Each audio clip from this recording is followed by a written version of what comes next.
हरे कृष्ण दोस्तों, मैं हूं अनुज शर्मा। समंदर किनारे एक गांव था। उस गांव में रहती थी सुखियां, भगवान श्री कृष्ण की अनन्य भक्त, ठाकुर जी की अनन्य भक्त। सबके घर में झाड़ू पोछा करती, चूल्हा चौका करती, सबके काम करती और सुबह शाम खुद से फूल चुन चुन कर लाती, फूलों की माला बनाती, अपने ठाकुर को फूलों की माला पहनाती। सारे काम करती कृष्ण कृष्ण कहते हुए, राधे राधे कहते हुए। पूरे दिन सिर्फ मन में एक ही बात चलती थी, मेरे कृष्ण, हरे कृष्ण, राधे कृष्ण, कृष्ण कृष्ण, और कुछ नहीं। लोग पागल कहने लगे थे। जब भी जिससे मिलती, राधे राधे, कृष्ण कृष्ण, हरे कृष्ण, बस ऐसे ही रहती थी। दीवानी थी इसलिए लोग पागल बोलते थे। दीवानी थी कृष्ण की, ठाकुर की, और कृष्ण भी बेहद प्यार करते थे उनसे। सुखिया भगवान श्री कृष्ण की इतनी अनन्य भक्त थी कि सब लोग कृष्णाबाई बोलते थे। कोई भी सुखिया की जब बातें करता तो बोलते कृष्णाबाई, कृष्णाबाई फला के घर गई है, कृष्णाबाई उसके घर गई है, वहां मिलेगी कृष्णाबाई। तो एक दिन हुआ यूं कि कृष्णाबाई सो रही थी। भगवान श्री कृष्ण सपने में आए। भगवान श्री कृष्ण ने कहा कि तू कल शाम से पहले यहां से चली जाना, भूचाल आने वाला है, ये सारा गांव डूब जाएगा, जलमग्न हो जाएगा, तो यहां से बाहर चली जाना। सुबह सुखिया उठी, कृष्णाबाई उठी। उठ करके उसने सबको गांव में कहा कि सुनो, भगवान ने बताया गांव डूब जाएगा आज, यहां से सब चले जाओ, ये गांव डूबने वाला है, भगवान ने बताया है। सबके घर में जा जाकर के बताया कि गांव डूबने वाला है, यहां से चले जाओ, भगवान ने मुझे बताया है। लोग तो पहले से ही पागल बोलते थे, दीवानी बोलते थे। लोगों को लगा कि लो, ये पागलपन की पराकाष्ठा है, अब ये भविष्यवाणी भी करने लगी, गांव डूब जाएगा, चले जाओ यहां से। तो सबने कहा कि कृष्णा तू ही चली जा यहां से, हम तो यहीं रहेंगे। कृष्णाबाई को तो भरोसा था, क्योंकि ठाकुर जी ने जो कहा था। एक बैलगाड़ी वाले को बुलवाया। बैलगाड़ी वाला भी भगवान श्री कृष्ण का अनन्य भक्त था। वो कृष्णाबाई की बात पर विश्वास करता था। सारा सामान लादा और बोली चल भैया, इस गांव से बाहर चलते हैं। जब गांव से बाहर जा रही थी तो सब लोग उसका मजाक उड़ा रहे थे। सब कह रहे थे पागल हो गई है, कहां जाएगी गांव छोड़ करके, तेरी मर्जी, जा तू चली जा, हम तो यहीं रहेंगे, देखते हैं गांव डूबेगा कि नहीं डूबेगा। बड़ी आई भविष्यद्वक्ता सीमा के पास पहुंचने वाली थी। उसे लगा भगवान श्री कृष्ण ये कह रहे हैं कि अरे पगली तू कहां जा रही है, वो सुई भूलाई जिससे मेरी माला पिरोती है, उसे कौन लेकर आएगा, और माला नहीं पिरोएगी तो मैं माला पहनूंगा कैसे, वो सुई तो ले आ। और कृष्णाबाई को याद आया कि जल्दी जल्दी में वो सुई रह गई है, अपने ठाकुर को तो ले आई है पर सुई नहीं लाई है। बदहवास फिर से भागी। बैलगाड़ी वाले को बोला कि जल्दी से चल, कुछ भूल आई हूं। बैलगाड़ी वाले ने सोचा कि क्या भूल कर आई होगी। वापस गांव में आती दिखाई दी तो लोगों ने फिर मजाक उड़ाया कि अब क्या रह गया, ऐसा कौन सा सोना चांदी था तेरे पास जो रह गया जिसको लेने आई है, जल्दी चली जा, गांव डूब जाएगा। कृष्णाबाई को किसी की बात से कोई फर्क ही नहीं पड़ रहा था, और कभी फर्क पड़ना भी नहीं चाहिए, क्योंकि जब आपका ईश्वर आपके साथ होता है, किसी और की आवश्यकता नहीं होती है, बस ईश्वर ही साथ होने चाहिए। कृष्णाबाई जल्दी से अपनी झोपड़ी में घुसी, वहां से सुई उठाई, बैलगाड़ी वाले को बोला कि चल जल्दी से भैया, और बैलगाड़ी पहुंची गांव की सीमा पर।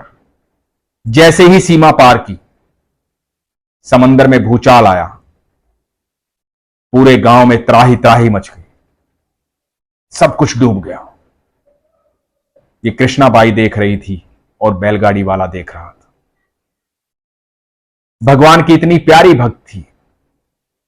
इस प्रसंग से ये देखिए कि अपने भगवान की छोटी सी चीज वो भूल आई थी, सुई, मात्र सुई। वो सुई भी उस गांव में जब तक रखी रही, उस गांव का बाल बांका नहीं हुआ। एक भक्त की जो ऊर्जा होती है ना, बड़ी कमाल की होती है। भगवान श्री कृष्ण की इतनी कृपा होती है उस पर कि वो साधारण नहीं होता है भक्त, वो जहां होता है वहां की ऊर्जा बदल जाती। भगवान श्री कृष्ण को सब कुछ ध्यान रहता है, सबसे प्रेम करते, बेहद प्रेम करते। एक छोटी सी सुई का भी ध्यान था कि माई जो है सुई भूलाई है। जो ईश्वर के भक्त होते हैं उनकी ऊर्जा, उनकी चीजों की ऊर्जा अलग होती है। इसलिए हमेशा कोशिश कीजिए, भक्तों के साथ बैठिए, आपकी ऊर्जा बदल जाएगी। अपनी सारी नकारात्मकता को खत्म करना चाहते हो तो अच्छी संगत में बैठो, सत्संग सुनो, संतों की बात सुनो, संतों के साथ रहो, भगवान श्री कृष्ण के बारे में जानो, श्रीमद् भगवत गीता पढ़ो। ऐसा व्यवहार लोगों से बनाओ कि आपके व्यवहार से लगे कि आप श्री कृष्ण के भक्त हैं। और जो भक्त होते हैं उनके व्यवहार वैसे ही होते हैं। बाकी तो दुनिया कहती है कृष्ण कृष्ण राधे राधे, खाली कहने से काम नहीं चलता। भक्त हो तो भक्त जैसे रहो, भगवान जैसे रहो, क्योंकि भगवान का भक्त वही होता है जो भगवान जैसा होता है। अपने पिता से यदि आपके गुण नहीं मिलते तो आप पिता के पुत्र नहीं हैं। और यदि आप कृष्ण के पुत्र होना चाहते हैं, राधा रानी के पुत्र होना चाहते हैं, उनके भक्त होना चाहते हैं, तो आपके अंदर वो गुण दिखने चाहिए। और वो गुण आएंगे अच्छे संतों के साथ बैठकर, सत्संग सुनकर, अच्छा साहित्य पढ़कर। आपकी ऊर्जा बदल जाएगी। अपनी ऊर्जा बदलिए, विश्वास रखिए। इसलिए हमेशा कहता हूं, अपने विश्वास को मजबूत रखिए, अपना ख्याल रखिए। हरे कृष्ण। यदि आपको लगता है कि आपकी प्रार्थना ईश्वर स्वीकार नहीं करते, सुनते नहीं, आपको आपकी प्रार्थना के परिणाम नहीं मिलते, तो इस प्रसंग को ध्यान से सुनिएगा, यह आपके लिए है। हरे कृष्ण दोस्तों, मैं हूं अनुज शर्मा। एक बार एक गांव था, उसमें एक किसान रहता था अपने परिवार के साथ। एक छोटी सी बेटी थी उसकी, मुन्नी। एक पत्नी थी। तो उस गांव में काफी अरसे से बारिश नहीं हुई थी। 2-3 साल बीत गए थे। जितनी जमा पूंजी थी सब खत्म हो चुकी थी। परेशानी का समय चल रहा था। अब बिना बारिश के खेत कैसे जुतेंगे, बीज कैसे बोए, कैसे फसल आए। किसान घर पर बैठा था, बहुत परेशान हो गया था। ईश्वर से प्रार्थना भी की, लेकिन कोई असर नहीं। 2 साल बीत गए थे। परेशानी बढ़ती जा रही थी। परेशानी सिर्फ उसकी नहीं थी, परेशानी पूरे गांव की थी। पूरा गांव त्रस्त था, दुखी था। भूखमरी आ रही थी सूखा पड़ने के कारण। करे तो क्या करे। एक दिन किसान को एक बात याद आई। बात याद आई कि किसी ने कहा था कि बच्चों की भगवान जल्दी सुनते हैं। तो उसने सोचा कि ठीक है, आज मुन्नी को बोलता हूं, साथ बैठे पूजा करे, भगवान से प्रार्थना करे, हो सकता है मुन्नी की सुन ले। तो अपनी पत्नी और मुन्नी को बुलाया, अपने घर के मंदिर में बैठे भगवान से प्रार्थना करने लगे। मुन्नी से कहा कि मुन्नी, तू भगवान से प्रार्थना करना, लोग कहते हैं कि बच्चों की भगवान जल्दी सुनते हैं। तो मुन्नी ने कहा, हाँ बाबा, मैं प्रार्थना करूंगी। और प्रार्थना करने लगे। मुन्नी ने मन ही मन कहा कि हे प्रभु, आप तो सारी दुनिया को चलाने वाले हो। मेरे बाबा बताते हैं कि सारी दुनिया आपने बनाई है, आप कुछ भी कर सकते हो। आप किसी को खाली हाथ अपने दरवाजे से वापस नहीं भेजते। आपके पास सब कुछ है, सब कुछ दे सकते हो। तो हे प्रभु, मेरे बाबा बड़े परेशान हैं, पूरा गांव बड़ा परेशान है। मेरे गांव में बारिश कर दो ताकि हमारी फसल हो, भूखमरी दूर हो, ये सूखा खत्म हो। बारिश कर दो भगवान, हम सब खुश हो जाएंगे। और ये आप कर सकते हो। ये प्रार्थना मुन्नी ने भगवान से की। प्रार्थना खत्म करने के बाद किसान पत्नी से और बेटी से ये बोला कि मैं बाहर जाकर आता हूं, थोड़ा घूम फिर कर आता हूं, मन बड़ा उदास है, कब तक ये सब चलता रहेगा। किसान बाहर चला गया। थोड़ा ही दूर गया था, मुन्नी भागी भागी पीछे आई। उसके हाथ में एक छाता था। मुन्नी ने कहा, बाबा आप बाहर जा रहे हो, छाता तो आपने लिया नहीं। तो किसान ने कहा कि बेटा छाता किस लिए चाहिए। मुन्नी ने कहा, बाबा अभी प्रार्थना की है ना भगवान से, भगवान को कहा है ना कि भगवान बारिश कर दो, भगवान सब कुछ दे सकते हैं। तो अभी बारिश हो जाएगी ना बाबा, छाते की तो जरूरत पड़ेगी ना, तो छाता लेकर जाओ क्योंकि बारिश होने वाली है। किसान अपनी बेटी को देखता रह गया, उसे गोदी में उठा लिया। उसके माथे को चूमा और मन ही मन सोचा कि प्रार्थना तो मैं भी कर रहा हूं इतने सालों से, पर विश्वास नहीं था जैसा विश्वास मेरी बेटी को है। दोस्तों, प्रार्थना तो हम सब करते हैं, हम सब मंदिर जाते हैं, हम सब पूजा पाठ करते हैं, सारी दुनिया जो है वो प्रार्थना करती है, लेकिन खाली प्रार्थना से कुछ नहीं होता।